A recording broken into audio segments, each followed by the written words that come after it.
Այս համակարգի հետ կապված ամեն շաբաթ խնդիրները բարձրաձայնում են։ Նախ դրանք որքանով են լսելի լինում համապատասխան մարմինների կողմից եւ այսօր կազմակերպված այս քննարկումից հետո իրատեսական եք համարում, որ ի վերջո փորձագետների ձայնը լսելի կդառնա։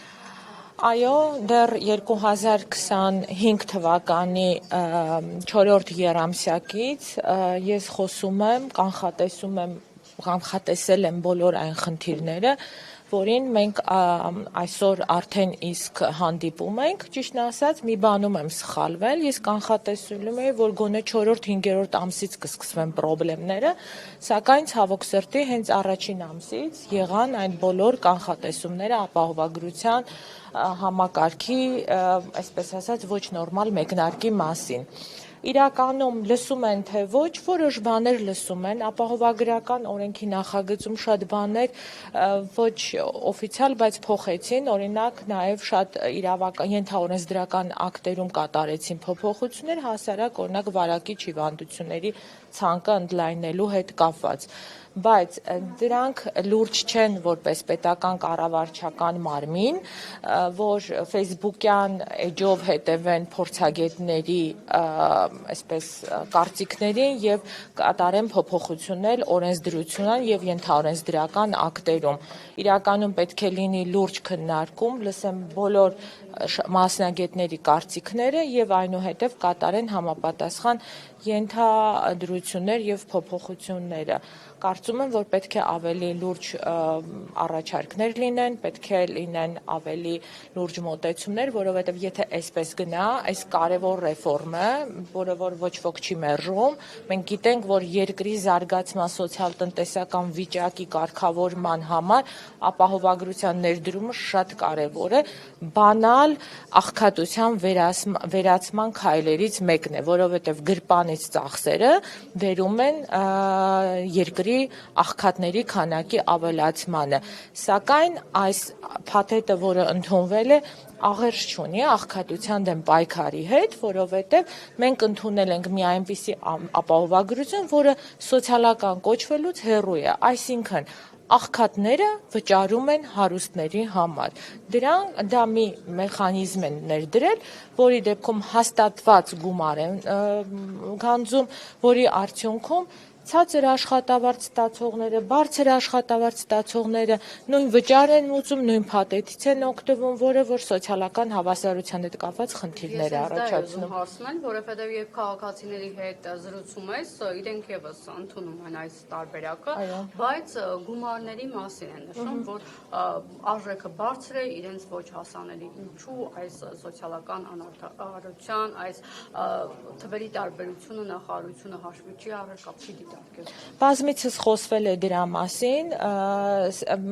փաստացի կարելի ասել, որ հարկատեսակ են դրել, աշխատողների վրա, բայց նաև հաստատագրված գումարով, ինչ է ստացվում, որ 200,000 եւ 1 դրամ ստացող քաղաքացին նույն ապահովագրավճարն է վճարում, ինչը որ վճարում է 500,000 դրամ ստացողը, 1 միլիոն ստացողը, 3 միլիոն ստացողը, այստեղ խոսել սոցիալական արդարությունից անհասկանալի է եւ ամենակարևորը կարմիր գծով գնում է, որ սա համընդհանուր է, բայց համապարփակ չէ, այսինքն ընդհանրապես փոխհատուցվելու է առողջապահական ծախսերի 30%-ը, ինչը խոսում է նրա մասին, որ մեր բնակիչները նորից անելու են գրպանից ծախսեր, բավականին շատ եւ անում են այլևս գրպանից ծախսեր, որի արդյունքում մենք չենք կարող խոսել, որ մենք պայքարում ենք աղքատության դեմ։ Միևնույն է, քաղաքացիները գրպանից ծախսեր են անում, միևնույն է, աղքատացման պատճառներից մեկն է դա հանդիսանում։ Տիկին Պողոսյան, Արմեդ համակարգում, դուք էլ եք ահազանգում, բազմաթիվ խնդիրներ կային, օրինակ քաղաքացիներին այնպիսի հիվանդություններ էին գրված, որոնք իրենք երբեք չեն ունեցել։ Ինչից է ձեր կարծիքով առաջացել այդ խնդիրը, ինչի մինչ այդ չի լուծվել այդ խնդիրը նախարարության կողմից, համակարգի կողմից։ Այո, ուրեմն քաղաքացիներին բազմաթիվ են դեպքերը, 1 չի, 10 չի, շատ են, որ քաղաքացիները իրենց Արմեդ համակարգում տեսնում են այնպիսի բուժումներ կամ այնպիսի առողջապահական այցեր, որոնք որ իրենք չեն արել, Սա ես կփորձեմ արդարության կանխված վարկածը չխախտելով ասել, որ տեխնիկական բնույթի է կրում, սակայն ես լրիվ իրավունք ունեմ մտածելու, որ գուցե այդ գրառումների հետևից նաև պետության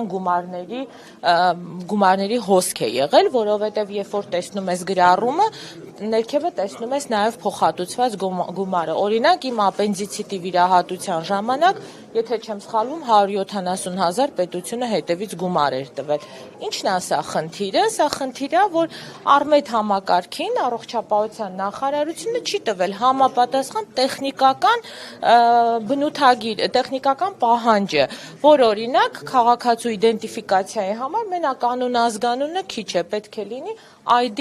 այսպես ասած, իդենտիֆիկացիա, որը որ ըստ իրենց բացատրության չի արվել։ Սա իրենց պատկերացումն է, բայց ես կարող եմ մտածել հակառակի մասին։ Պարզապես պետպատվերի շրջանակներում գումարների հոսք էր։ Տիկին Պողոսյան, տեսեք, օրինակ գաղտնիք չէ, որ գրանցված աշխատողներն են կարող օգտվել այս համակարգից, սակայն խնդիր կա, երբ դեկտեմբեր ամսվից է քաղաքացին համարվում գրանցված աշխատող, այդ դեպքում ապահովագրությունից կարող է օգտվել միայն ապրիլ ամսից։ Այստեղ դուք կոռուպցիոն ինչ-որ ռիսկեր չեք տեսնում։ Այստեղ մինչև կոռուպցիոն ռիսկերին հասնելը շատ լուրջ իրավական խնդիր կա, որովհետև ապահովագրական օրենքի ներդրումը եղավ 2026 թվականի հունվարի 1-ից, բայց մենք արդեն 2025 թվականի դեկտեմբերին կատարեցինք ապահովագրական գանձումներ։ Սա շատ լուրջ խնդիր է, սա անհասկանալի իրավաբանական բացատրություն, անգամ չունեն բացատրություն, բազմիցս նամակներով էլ դիմել են տարբեր կառույցներ, չի եղել դրա բացատրությունը։ Իսկ ինչ վերաբերում է կոռուպցիոն ռիսկերին, ապահովագրական ամբողջ այս համակարգը մի հատ մեծ կոռուպցիոն ռիսկի մեջ է։ Անհասկանալի ձևով նշանակվեց հիմնադրամի տնօրենը։ Եթե մենք նայում ենք մամուլով, եթե գրում ենք նշանակված հիմնադրամի տնօրենի անունը, տեսնում ենք, որ նախկինում ինքը բավականին կոռուպցիոն պատմությունների մեջ է եղել։ Ինչպես ընտրվեց այդ հիմնադրամի տնօրենը 6 ամսով որպես պաշտոնակատար։ Ինչպես նշանակվեց խորհուրդը հիմնադրամի։ Առ այսօր մենք չենք տեսնում հիմնադրամի աշխատողներին։ Այդ գործառույթները կատարում է պետական առողջապահական գործակալության աշխատակիցները։ Այսինքն մենք չունենք ընդունված մարդիկ հիմնադրամում, որոնք որ նաև պատասխանատվություն վերցնեն դրա համար։ Մի խոսքով, այսպես բազմաթիվ անհասկանալի չտրված պատասխաններ են, հախուռը ներդրումը բերել է այս լուրջ խնդիրների առաջացմանը։ Թե բժշկական կենտրոններից քանի տոկոսն են արդեն տրամադրում պարտադիր ապահովագրության ծառայությունը։ Դեռ հրապարակումներ չունեն թվերի, բայց մի թիվը ասեմ, երբ որ մենք ուշադիր նայում էինք այս ընթացքին, դեկտեմբերին վարչապետը ասեց, խնդրում եմ չհարձակվել բժշկական կենտրոնների վրա, որովհետև մենք պետք է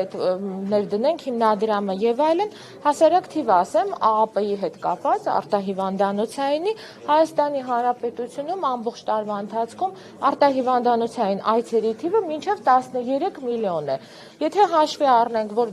հունվար ամսին գոնե 1 միլիոն պետք է այց լիներ եւ հաշվի առնենք, որ արդեն 50%-ը հայտարարում են, որ ապահովագրված են, մենք նորմալ ընթացքի դեպքում պետք է ունենայինք 500,000 ապահովագրված անձի այց դեպի ԱԱՊ օղակ։ Սակայն առողջապահության նախարարը իմ նաև հորդորներով թվերը ճշտելով եւ այլով հայտարարեց, որ 234,000 այց են ունեցել։ Այսինքն 50% պակաս։ Ասել, որ մարդիկ շահագրգռված են, գնում են եւ այդ ապահովագրությունից օգտվում են անգամ շատ, այդքան էլ այդպես չի։